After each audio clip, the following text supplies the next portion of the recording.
கோலம் போடுறது கூட தெரியாம எப்படி அசந்து தூங்குறான் பாருங்க இந்த சிவா பையன். எப்பயுமே நான் கோலம் போட்டேன்னா வந்து பக்கத்துல வீல் சேர் பக்கத்துல வந்து நின்னுக்குவான். அந்த கோலத்து மேல ஏறி வந்து நின்று ஒரு கொஞ்சம் கொஞ்சிக்கிட்டே இருப்பான். இன்னைக்கு நான் வந்ததுன்னு தெரியல. நான் கோலம் போட்டு முடிச்சுட்டு வீட்டுக்குள்ளேயே வந்து போயிட்டேன். அப்ப கூட வந்து தெரியலங்க, இந்த வீல் சேர் சவுண்டு கூட கேட்டிருக்கோம். அப்ப கூட எந்திரிக்கவே இல்லை. அவ்வளவு அசதியில வந்து தூங்குறான் புள்ள. இந்த அசதிக்கு காரணம் என்னன்னு பாத்தீங்கன்னா, நைட்டு வந்து ஒரு 5-6 பேர் வந்துட்டாங்க.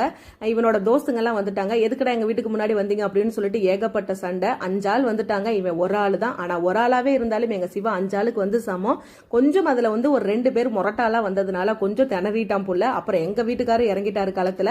சிவாவை எங்க வீட்டுக்காரர் சேர்ந்து வந்து முடுக்கி விட்டுட்டாங்க. இப்ப வாடா வந்து பாருடா அப்படின்னு வந்து சிவா வந்து துரத்துன்னு துரத்திட்டான். அப்புறம் திருப்பி போனவங்க எல்லாம் 1/2 மணி நேரம் கழிச்சு திருப்பி வந்துட்டாங்க. அப்புறம் காவல் காத்துட்டு ஆடு மாடு எல்லாத்தையும் பத்திரமா பார்த்து நைட்டு ஃபுல்லா வந்து காவல் காத்துட்டே இருந்தான். நைட் டியூட்டி பார்த்ததுனால தான் புள்ள இன்னைக்கு இவ்வளவு அசந்து தூங்குது. நானும் டிஸ்டர்ப் பண்ணல, தூங்குடா அப்படின்னு சொல்லிட்டு சரி எந்திரிச்சோன்னா பால் ஊத்திக்கலாம் அப்படின்னு சொல்லிட்டு கதவை மெதுவா திறந்துட்டு போயிட்டாங்க. அப்புறம் நாவல் பழம் வித்துட்டு வந்தாங்க. 2 கிளாஸ் 20 ரூபா நாட்டு நாவல் பழம். இந்த தாத்தாவை பார்த்தோன்னே வாங்கணும்னு வந்து தோணுச்சு. அதை நல்லா 2 முறை கழுவிட்டு உப்பு மிளகாத்தூள் போட்டு குலுக்கி வச்சாச்சு. பாப்பாக்கு இதே ஸ்நாக்ஸா வந்து கொடுத்துட்டேன். நாட்டு நாவல் பழம் உடம்புக்கு ரொம்ப நல்லது.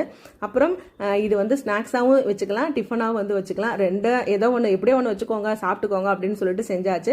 ஒருத்தவங்க வந்து இந்த சத்துமா வந்து கொடுத்துருந்தாங்க. சரி கொழுக்கட்டை செஞ்சிடலாம் அப்படின்னு சொல்லிக்கிட்டு வெள்ளைப்பாகு, அதுக்கப்புறம் முன்னாடிலாம் கொஞ்சம் இனிப்பு அதிகமா இருக்கும். இப்பெல்லாம் இனிப்பு கொஞ்சம் கம்மியா இருக்கிறதுனால கொஞ்சம் வெள்ளைப்பாகு வந்து ஊத்திக்கிட்டேன். அதுலேயே வந்து வெல்லம், நிலக்கடலை இருந்தாலும் போடலாம். நிலக்கடலை வந்து டைம் இல்லை வறுக்கிறதுக்கு, அதனால பொட்டுக்கடலை மட்டும் போட்டுட்டு கொஞ்சமா எள்ளு தேங்காய் நல்லா திருவி போட்டுட்டு அப்படியே வந்து பிடி கொழுக்கட்டை மாதிரி பிடிச்சு வச்சோம்னா ரொம்ப சூப்பரா இருக்கும். சாஃப்டா அவ்வளோ அருமையா இருக்குங்க. இந்த கொழுக்கட்டை செஞ்சுட்டேன். அதுக்கப்புறம் இன்னைக்கு வந்து வெஜிடபிள் பிரியாணி தான் வந்து செஞ்சிருந்தேன் மதியானத்துக்கு. அதுக்கப்புறம் பாப்பாக்கு இதே வந்து ஸ்நாக்ஸா கொடுத்துட்டேன், கொழுக்கட்டை. அதுக்கப்புறம் நாவல் பழமும் கொடுத்தேன். இப்பெல்லாம் கொஞ்சம் லேட்டாக தானே வர, அதனால இதெல்லாம் கொஞ்சம் செஞ்சு கொடுத்துட்றேன்.